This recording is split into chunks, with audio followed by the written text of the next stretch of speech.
Gjesti edhe një herë tentoi të ishte miqësor me Eglin. Ai tregoi asaj planin kundër Rozanës, por kjo e fundit nuk pranoi të bëjë pjesë e tij. Çka ke rrejtë?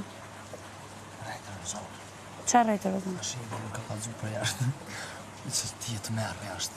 Në informacion ma ka bërë. Që të kam thënë që ti të merë, apo që jam unë? Jo. Ti ma ke kalëzu mu që Rozana të merë jashtë. Jo, mos e bëj, jo do shkojon ti them tani, mos i bëjmë më këto lojra, jo, nuk ta lejoj. Po tani vjen edhe të ti, ta i vjen vishë të shtina. Jo, nuk dua. Nuk dua, jo.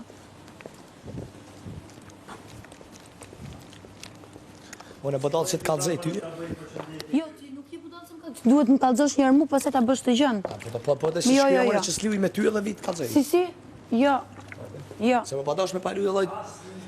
A do me luajt? Hajde luaj. Po dhe me shti në mes, pa t'ja përshën të në kujnë gjithë shka për të ty. O zotri, jo kam pyetur mua ta bësh ti këtë gjënë. Ke momenti tash se... Lëre që është momenti, nuk e bën dot pa më pyetur mua. Nuk e bën dot pa më pyetur mua. Jo, s'du të bëj loj skemash, nuk dua të bëj loj skemash. Ke momenti. Po nuk du të bëj loj skemash. Po një kalëzoj, më s'po përlohën. Shko kalëzoj ti tani. Jo. Ti e ke bërë shko kalëzoj. Ti e ke bërë shko dhe kalëzoj. Jo, loj skemash nuk dua të bëj. Nëse do të rrim si dy njerëz normal, të rrim si dy njerëz normal si shtam. Loj skemash nuk dua të bëj. Shko dhe thuaj ati. Shko dhe thuaj ati. Jo. Si, jo,